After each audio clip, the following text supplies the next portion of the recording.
Alright, so what's going on, guys? My name's Chopper, and today's video is going to be the full entire Shangri Easter egg tutorial. Now, this is going to be a guide that shows you every single step in depth. There will be everything you need that is within this guide. There's a lot of ones out there that don't necessarily show all the steps, or some of the steps are flawed, but this guide, I made sure it took a lot longer because I want to make sure that it's 100% accurate and you guys can get it done just from this tutorial. Now, with that being said, this guide took me a long time to make sure it's 100% accurate, and if this does help you at all, if you do enjoy this, make sure you do drop a like right now. We're going to aim for 350 likes on this video. I'm sure you guys could absolutely smash that. So with all this stuff out of the way, we can go ahead and jump into the guide. Now, I'm going to recommend you 3 gobblegums to start off this Easter egg that you should probably have because it makes it a lot easier on yourself. The first gobblegum is going to be shopping free. My buddy Sets in this gameplay got his shopping free, so we can open up the entire map on round 1. It's very, very useful for, you know, kind of making this easier for low rounds. The second gobblegum I want you to have is probably the Immolation Liquidation or the Fire Cell gobblegum, because you want to get the JGB as soon as possible, or the baby gun, whatever you want to call it. You want to get that pretty quickly. And then the third gobblegum I recommend you have is Undead Man Walking. This is going to come into play on a later step, but other than that, you can pretty much have whatever you want. Perkaholics, you know, just whatever you feel like you need personally to make this Easter egg easier on yourself will be just fine.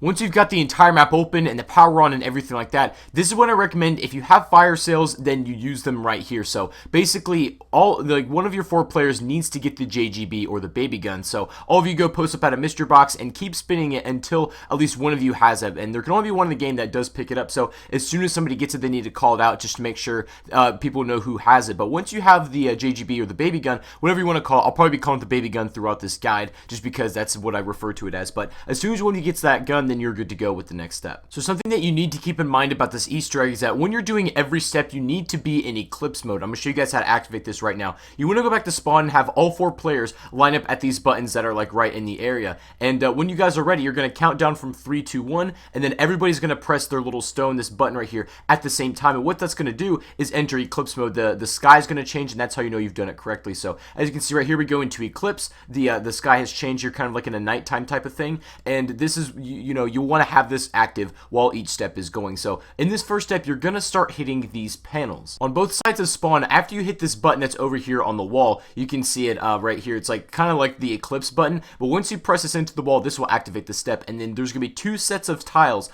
that spawn on both of either side of spawn. This is going to be the one that where I'm at right now that Sets is using, and you can see these tiles on the ground, and when you walk over them, a symbol will appear. And then the other set is the one I'm going to. So basically, you want to have one teammate at the side of the drawbridge tiles, and then another teammate at the side of the ones that I was just at by the button. And what you want to do is walk over the symbols and kind of see what they are, and then you and your other teammate have to be standing on the corresponding tile at the same time for it to go away. And you want to do this until all the tiles are gone. Now, an easy really way to do this, the simplest way that we found, is have one person, one person's off the tiles, and then the other teammate walks over 3 and then calls them out. The other person remembers them and then finds those tiles and calls out when he's standing on them. Now, if you guys are standing on different tiles at the same time, then you have to restart and the tiles are going to scramble again, and you only have a limited amount of time to do this. So like I said, what you want to do is correspond with the exact same tiles. I made a guide or have like a little key that makes it really easy for you. Whoever teammate is doing this, make sure you guys are on the same page and using this together. But in this step, communication is key. Make sure that you and your teammate are on the same page and you know when you're standing on each tile so you guys can coordinate and get this step done. Like I said, you have a limited amount of time. I think it's about 4 minutes or maybe 5, but it should be easy enough as long as you guys are communicating and working as a team to get this done. But as soon as this step is over and you've stood on the last tile, then you will come out of Eclipse mode and you know you've done that step correctly. Once that's all done, you can go ahead and start the next step by going back into Eclipse mode, and every single teammate needs to make their way over towards the water slide. If you know where this is, it's just past the little like kind of like the wall maze or whatever you want to call this thing, right by the mud pit, and you can see this little water slide right here. What you want to do is have 3 teammates go down at once and then be standing on the grate down below, and try not to move when you get down there as well. So us 3, and then Sets is going to come down last, but we all 3 go down. And once you're standing on that grate, yeah, like I said, try not to move around too much, but once all 3 are kind of set in place and standing there, the 4th player needs to go down. I recommend you try to fall down up against the right wall and hold square. You're supposed to hit a kind of lever, and once you hear a little click, as Sets does right here, he'll hit the bottom of the grate, and then that will put enough pressure on it to activate the step, and then you'll come out of Eclipse mode once again, even though you've done that step correctly. And you should get an audio quote if you've done this right, but it doesn't happen immediately as soon as the 4th player hits the grate. So kind of just wait there for a couple seconds, and then you'll see like that effect on your screen. You'll come out of Eclipse mode, and then you've done that one 100% right. When you've done that correctly and that step's out of the way, everybody go back to spawn, hit your buttons once again, go into Eclipse mode, and head back to where you just were for the last step, very close to the water slide, and you're going to be going down once again, but not in the same way that you did on the previous step. There's going to be a crystal that's up against the mountain that's kind of stuck on a rock, and you want to knock it down, and you also want to shoot it with the JGB, but what you want to do first of all is you have to knock it down. So either use a cooked frag grenade, you can use a Widow's Wine, you can use an XM, whatever sort of explosive of your choice to knock it down will work, but once it's on the ground, then you want to shoot it with the baby gun to make it smaller because it's too heavy right now, and then one of your teammates needs to knife it. It's going to go down the water slide, and it's going to go exactly where you and your teammates went for the last step to leave this kind of bottom area here. It will go into the water jet, and then once your teammates are standing in it, the crystal will follow you into here, and yeah, once it launches off, then this crystal will land on the stick that's just outside of the water jet. It's going to place itself right there, and then you know you've done that step correctly, and you can move on to the next one. So the next step is kind of up to RNG, but you need to flip the round until you get a napalm zombie. So I recommend at maybe about round 3 to 5, you enter Eclipse mode, and then you come over to this tunnel right here, and you can see this valve, and you need to turn this 4 times. And once you turn it 4 times, then you're going to see a gas leak from these pipes, and there's going to be a couple different locations that the gas is actually coming out at. You need to make sure that you know each and every single one, and you can see them right here. They're going to be the same. They're going to be the same one every single time. I'm just going to show you in this gameplay so you know exactly what kind of route you need to take. But what you need the napalm zombie for is he needs to light all these gas leaks on fire.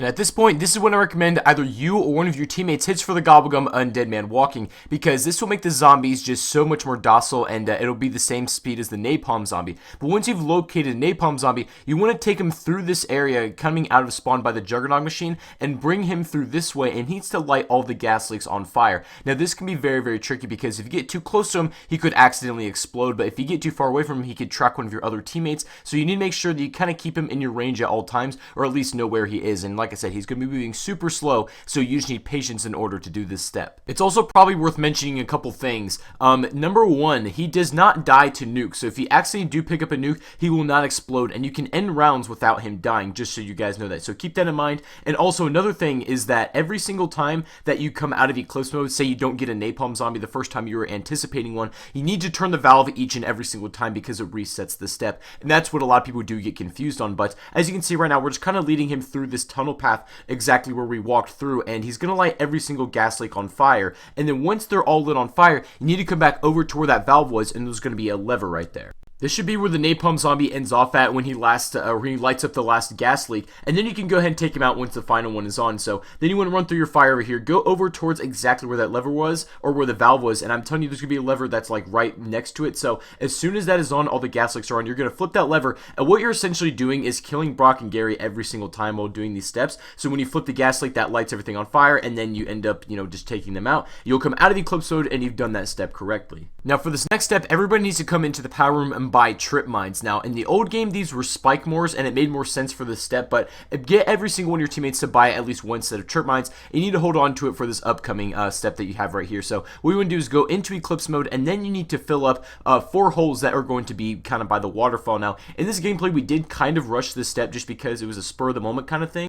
But bear with me, because I'm going to explain and show you guys this step the best way I possibly can. So have every single teammate come over towards the waterfall over here and go into the tunnel. And there's going to be 4 holes that are leaking water. And what you want to do is put a trip mine in front of each and every single one of them. I'm kind of aiming at them right here, these little gaps in the wall that you can see. And yeah, like I said, when you set a trip mine in front of these and you kill a zombie, the trip mine's going to explode, and it's going to fly in and plug up these holes. There's going to be in 4 in total. So you want to make sure you have at least 2 teammates with 2 trip mines each and able to do this step. And that's what you can see right there, what it's supposed to look like when the hole is plugged up. You'll see the trip mine just kind of laying in there. So I throw my last trip mine here, the zombie explodes, the trip mine goes and plugs it up, and then once you've done that step correctly and all of the holes are plugged, then that stops the water leak, and then you need to come over towards the reservoir, or kind of like at the edge of the waterfall, and there's going to be a certain stone that's right over here, and it'll say do not hold square, and this what we'll do is basically make enough pressure for the water to fill up, and thus drowning Brock and Gary. So go up to the stone, hold square, it will release the reservoir, and then the water will kind of shoot out of here. And assuming you've done that correctly, you should come out of Eclipse mode once again, and congratulations, if you made it this far, you're almost done with the Easter egg,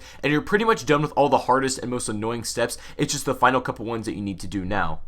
So by this point, you guys know the drill. For the next step, go ahead and activate Eclipse Mode once again, and now there's going to be 12 of the symbols and the tiles that you're doing on the first step. There's going to be 12 of them around the map that you just need to knife and activate to turn them blue. So what I've done in this gameplay is just sped it up a little bit, and the reason is I didn't want to cut edit it, only for the fact that I didn't want to get anybody confused just in case they didn't know how to get to a specific tile. But what I'm doing right here is just showing you guys the easiest route to get to around to all the tiles and knifing them. I recommend you do the same order as we did, just because it's easier just to follow the guide and make sure that you do this step 100% correctly, that if you miss any tiles that you just go back and rewatch this and see which one you did. But you should have a total of 12, and then once you knife the final one, you know you've done this step right.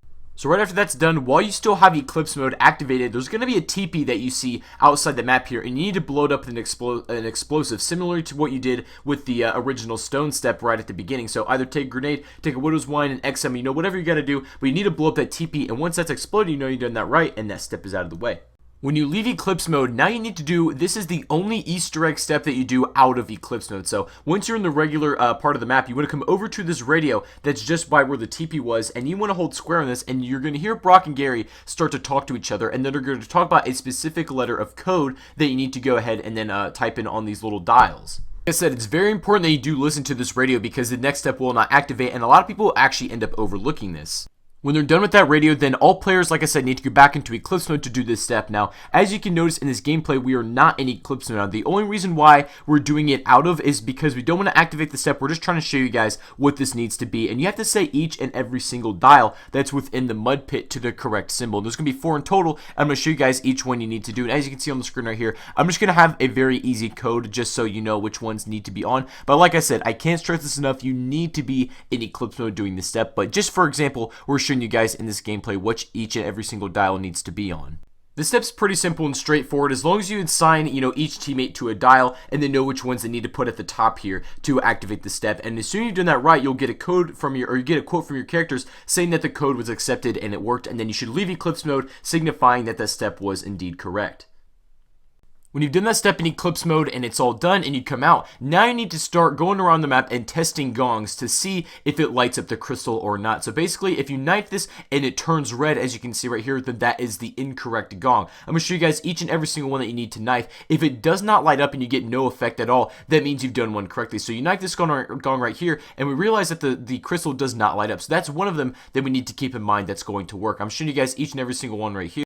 This step is honestly a lot of fun, and the best way I recommend you guys do this is have one person maybe at spawn keep an eye on the crystal as you knife these gongs to see if they light up or not, and he'll just kind of communicate with you and let you know if that's the correct one and if you need to go and knife a different one. But I'm showing you guys all the different gongs because they're kind of spread out around the map, and it's normally on both sides of spawn, kind of like where the tiles were in the first step. There is one kind of near the mud pit right here, but just make sure that you find all 4. So basically, there's going to be one gong to a player, and when you find the 4th gong that does not light up the crystal, and you make sure that and you verify that you found all 4 that work for this for the crystals and make sure it resonates, you want to knife those 4 particular gongs in order, and then your crystal should look something like this. You can see that it's now glowing. So come over to this specific crystal right here, just past the booby trap, and then you want to shoot it with the JGB. And what that's going to do is release a stick of dynamite that's attached to that stick. So when you shoot it, it's going to kind of bounce off. It's going to knock down the dynamite, and one of your players needs to hold square to catch that. Make sure you do pick it up, and once it's in your inventory, then you can take this over to the wall where Brock and Gary are.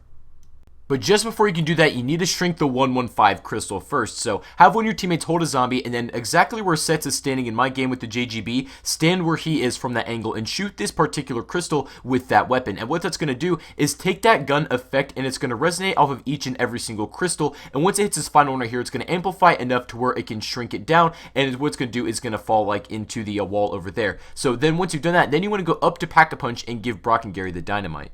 So when that's done, you'll exit Eclipse Mode, and then when you're in the regular map, go ahead and open Pack-a-Punch again, and then the wall will be blasted open, and you can see that the 115 meteor is now shrunken, and it's floating over this table. And then one of your teammates, if you don't have Perkaholic, if you don't have any perks at all, when you pick it up, you will be granted with that, and you can now attain the meteor, and will be in your inventory. And then you have completed the Shangri Easter egg. So I hope you guys did enjoy this guide. I worked extremely hard on this. If you did, make sure you do leave a like on it right now, and subscribe to the channel if you are brand new. Be very, very much appreciated. I hope this did help because, this honestly is, I know it's a tricky Easter egg, and a lot of guides out there are either flawed or they're just, kind of straight up wrong. So I try to make this one as realistic and as honestly easy to follow as I possibly could. So I hope you guys did enjoy this regardless. And if you made it to the end of the video, I want you to leave in the comments, put the number 73 just so I can see who made it to the end of the video. I'm curious to see who watched all the way through. But anyway, guys, thank you everybody so much for watching anyway. Hope you have a fantastic rest of your day, and I will see you all on the next video. Peace out.